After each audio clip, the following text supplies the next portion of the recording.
Setup underway for the Rogue River Gauntlet in Rockford. It's a new river race. It's a C2 and C1 canoe race, and it helps kick off the ultra endurance paddle season leading up to the renowned AuSable River Canoe Marathon. We were actually just talking about that. Pretty cool stuff. All right, joining us live in studio is Garrett Ziegler this morning, who is actually one of the people trying to help organize this, but also you're going to be participating in this race here in Rockford in just a few days. First off, let's start with what the Rogue River Gauntlet is. Tell us all about it. Yeah, so it's a new race this year as part of the Michigan Canoe Racing Association schedule. So it's, I think, the second race of the year. Most of the MCRA races are held up in the Grayling area or kind of up in the northern part of the state. And, you know, there's a lot of paddlers that are in this Grand Rapids, Rockford area. And we decided we wanted to have a race that was more in our neck of the woods, you know, show off a river that we like to paddle on a lot.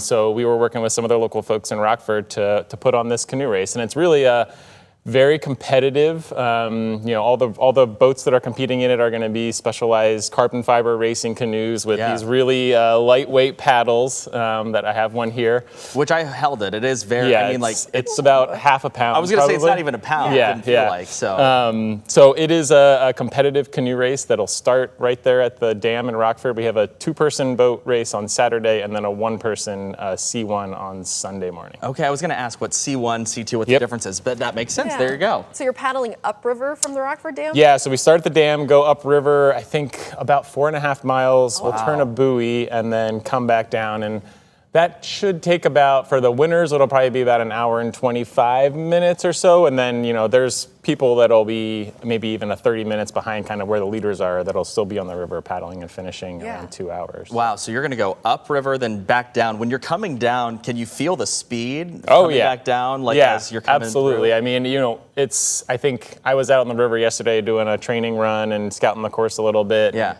You know, I think when we were going upstream, we averaged like 4 miles an hour, and then on the way back down, you're averaging like 8 miles an hour or up to 10 miles an hour. So you're going way faster, and especially right now with the river levels being up a little bit, not dangerously for paddling, but they're definitely up there, and it makes it fun coming downstream for sure. Yeah. Absolutely. Yeah, the dam certainly helps out with river levels in that way.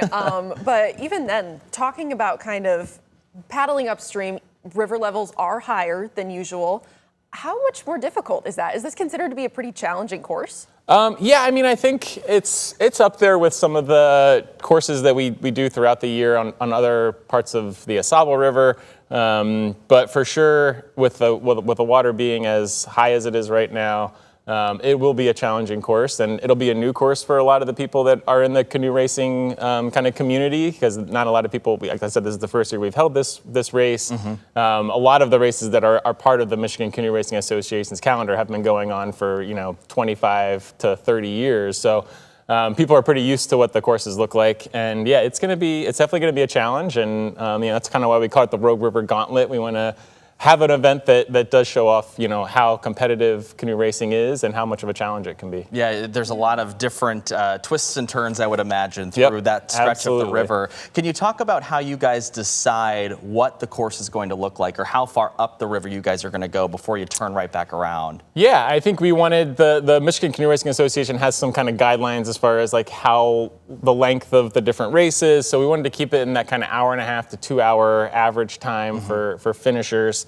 We actually had originally thought about having the turn right at where 12 Mile and Frisky Road meet. And that would have been about a 10-mile round trip course.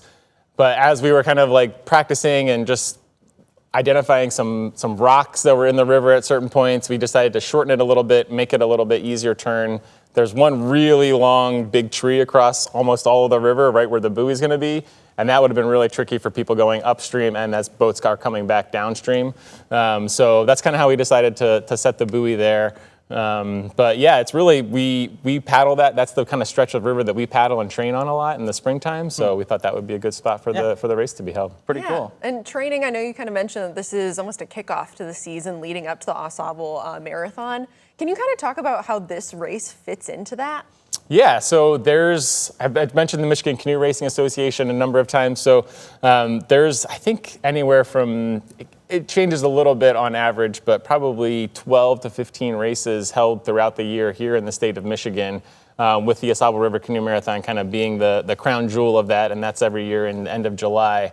But all of these kind of MCRA races that are held pretty much weekly from end of April through end of August, early September, there are opportunities for people to get in the boat together and train and really kind of get a feel for how things are going to go come marathon time, end of July. How do you even get involved in competitive canoe racing like this? I think this is such a very niche experience, but it's so interesting. Other people might want to get involved. So how do you even get started? Well, it is a high barrier to entry kind of sport. Okay. I mean, we have seen a growth in kind of the endurance style sports over the last few years, pandemic times, people getting out more. For me, it was my wife's family was involved in it. Her stepdad was from Grayling, and he competed in the AuSable River Canoe Marathon back in the late 80s, early 90s. So that's a big way that people usually get involved, is maybe they have family members or something like that are involved in it.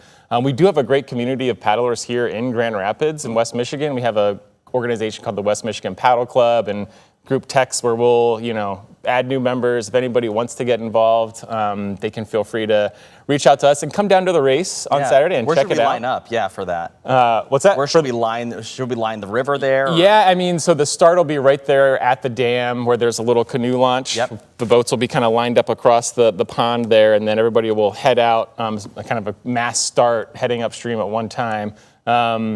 So that's a great place to start if you want to see what that looks like. But then anywhere kind of along the White Pine Trail up the river, there's opportunities to check it out. There's a little fishing access point on 12 Mile and Summit, about 2 miles north of downtown in Rockford. That's one spot that we'll be going upstream and then coming back downstream during the C2 race. So that's a good spot to watch. But you can actually watch the start and then usually have time to jump in your car and drive up to other points throughout the race to kind of check it out as you go along. Well, pretty cool. So tell us what the times and places that we need to be at if we want to watch. Where can we see this, and give us just the rundown of information? Yeah, absolutely. So the race start will be at 10 a.m. on Saturday, as long as the weather is okay for Saturday morning. Fingers crossed that no storms will be coming.